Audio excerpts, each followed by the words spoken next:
the School of Journalism and Mass Communication at the University of North Carolina at Chapel Hill. This is Carolina Week.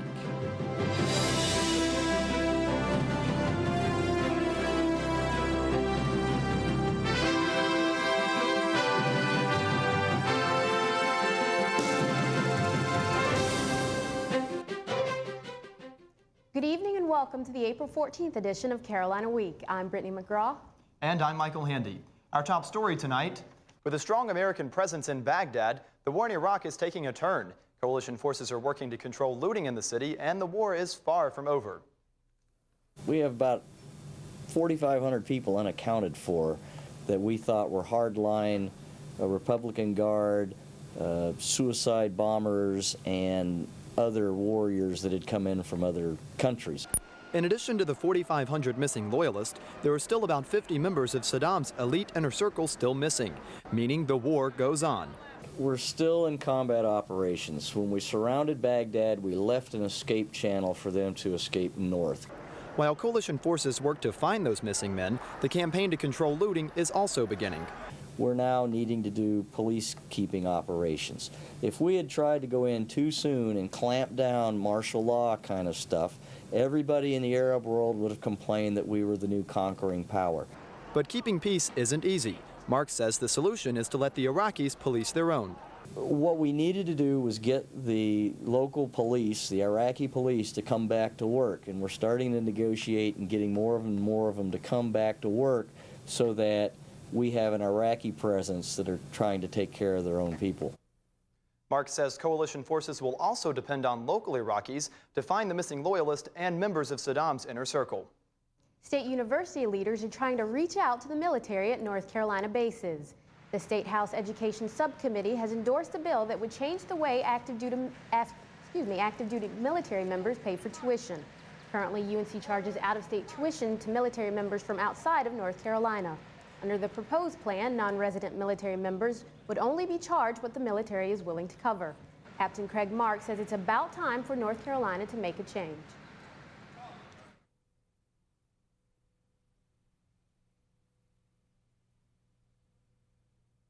Plenty of schools already serve Seymour Johnson Air Force Base in Goldsboro and Fort Bragg in Fayetteville.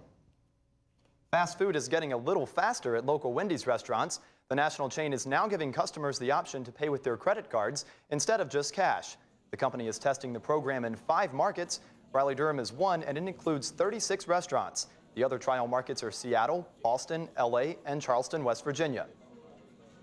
If the option biggie sizes revenue, card swiping could move to Wendy's nationwide by the end of the year. It's a special year for one campus landmark. The Coker Arboretum is celebrating its 100th birthday, and this weekend was marked by festivities for the occasion. Crowds gathered at Moorhead Planetarium on Friday to listen to reflections about the Arboretum. Speakers included Student Body President Matt Tepper, Chancellor James Measer, and a member of the Coker family, James Coker Fort. The centennial celebration also included open house tours of the Arboretum. Carolina Week will bring you a more in-depth look at the Arboretum and its rich history on Wednesday. Senior week is over, but the festivities are not. The Bell Tower climb has been rescheduled for Wednesday. Seniors can climb the tower from noon until 4 p.m. The event was originally scheduled for April 11th, but was canceled due to rain.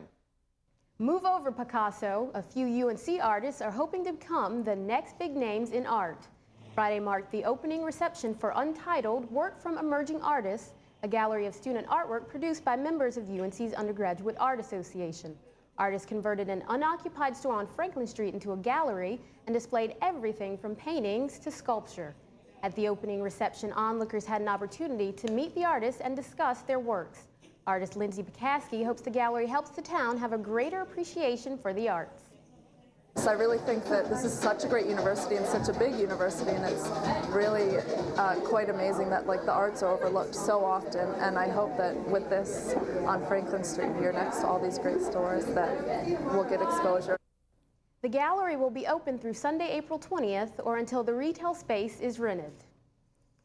A little bit of cardboard and duct tape can go a long way.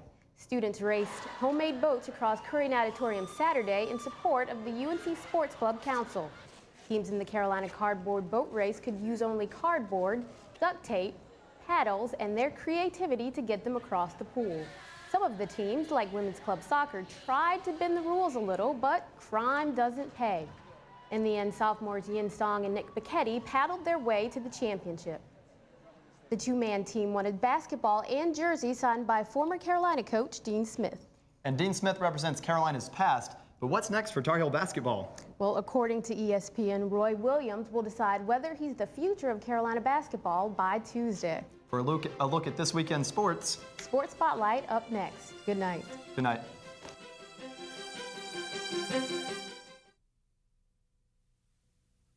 Un día en el bosque las ratas jugaban.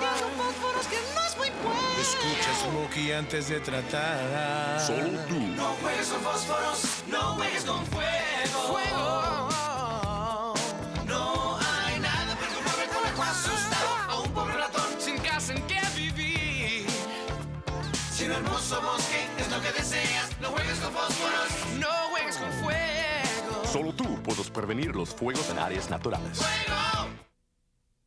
One day these rats were playing in the woods. Wanted some matches and that's no good. Listen to smoke before you give it a try. Only you. Don't play with matches. Don't play with fire. Fire. 'Cause there's nothing very funny about Rick Dynamite. Nothing very nice on a homeless mind. So if a gorgeous force is what you desire, don't play with matches. Don't play with fire. Only you can prevent wildfires. Fire.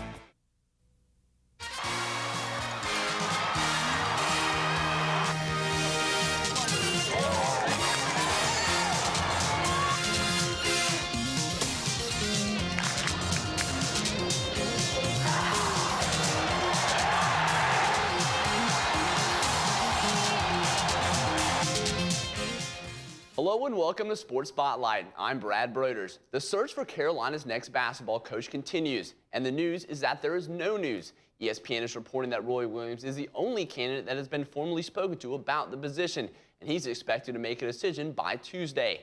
Before we get to the men's tennis matches against Duke and NC State and the spring football game, we'll take a look at the softball team's doubleheader against Virginia. After starting 0-2 in ACC play, Carolina's softball team hoped to get back on track Sunday in a doubleheader against Virginia. Carolina up 4-0 in the bottom of the third. Catcher Anna Tharrington smacks one to left field, and Carolina tacks on two more for a 6-0 score. But Virginia won't go quietly, answering with a two-run shot of its own in the fourth. That won't be nearly enough to keep the Cavs in it. Carolina wins the game 10-2. Before the start of Game 2, the team raffled off a Carolina Blue Thunderbird as part of its fundraiser, and shortstop Emily Price's dad was the grand prize winner. Carolina scores in the opening inning on a wild pitch by Virginia's Aaron Horn. Heels up 1-0. There wouldn't be any more scoring until the 7th, when UVA's Tracy Sherman singles the center and drives in a run.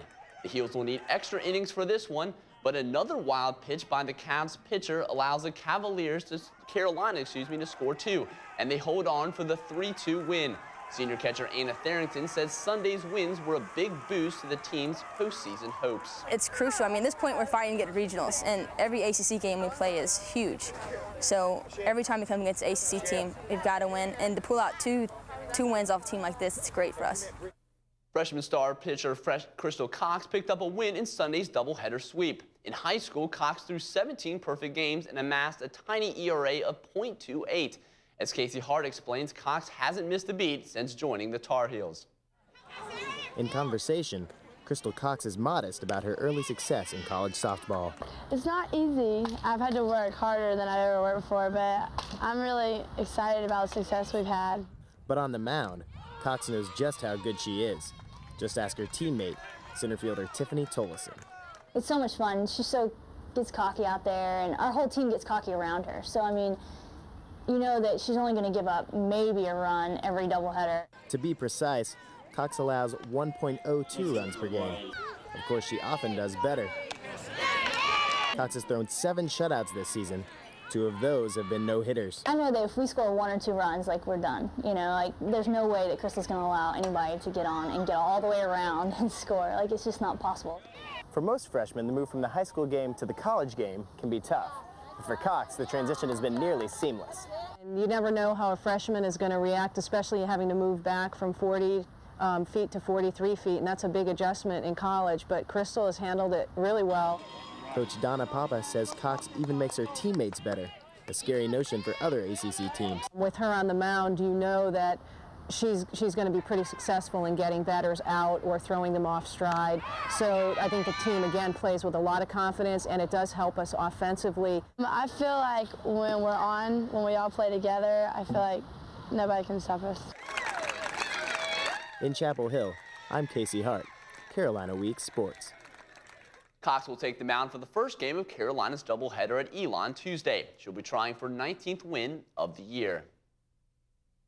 Nothing lifts the spirits of a struggling team like the upset of a rival. Carolina's men's tennis team tried to score a surprise win against Duke in its final home match.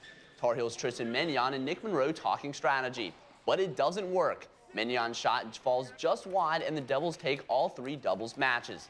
Better luck for Monroe in singles. He smashes the winner and takes the match. It all comes down to Jeff Boyd and Peter Schultz. Schultz hits the winner, and Duke wins 4-3. The Heels look to rebound Sunday at NC State. This match was never close. After winning the doubles point, Carolina comes out firing in singles, with all 6 players winning in straight sets. State tried to stay in it, but couldn't mount much of a comeback. The Heels' Andy Metzler has a career match at number 2 singles, beating Val Beneda 6-4, 6-4. Metzler says playing a higher-ranked opponent didn't faze him. I tend to play a little bit better when I'm playing against better competition, and that guy's been playing very well for him, so it was a good win. The 2 teams will face off again in the opening round of the ACC tournament Thursday in Raleigh. The Heels are the defending champions. The rites of spring, blooming flowers, warm days in the quad, and the spring football game. A contest Saturday at Kenan Stadium that gave fans plenty of optimism for 2003. A slew of former players, including Julius Peppers, are in hand. But it was the current players who raised some eyebrows. True freshman Ronnie McGill in his first game at Kenan doesn't disappoint. He leads all rushers with 104 yards on 24 carries. Backup quarterback C.J. Stevens is also sharp, leading all passers with 113 yards through the air. The defense also has some highlights. Welcome to college, Mr. McGill. Coach John Bunning, the white team wins 21-10. Coach John Bunning spoke highly of McGill's performance. He is going to be a fine player. He has a great attitude. He loves to play football, and he always got a smile on his face. He likes to practice. He likes to play. He's fun to be around. Carolina volleyball has had an active April with 4 tournaments in 4 weekends. The Tar Heels hosted their spring tournament Saturday. UNC displays their power and their finesse against Central Florida, but UCF fires back with spikes for the Heels. Carolina refusing to take this line down proves that they are too strong for the Golden Knights. Aspiring volleyball players take the court between games. Action resumes with UNC showing a bit of their defensive prowess against ACC rival Maryland. But the Terps' iron blocked and spiking offense hold Carolina in the first match. In the second match, U of M can't keep pace, and the Heels pull out a 2-point victory. The wins add to Carolina's positive outlook for next season. And I think we have the opportunity to maintain our offensive momentum, but I think the thing we have to really work on is being really good on defense and making that be our most stable part of our game. Now, Carolina volleyball is attempting to build on its 2002 season, where it advanced to the program's first ever Sweet 16. Well, that does it for Sports Spotlight. Thanks for joining us. Don't forget to tune into the next edition of Carolina Week later this week. We'll hope to have any new coaching updates right here on Carolina Week. Good night.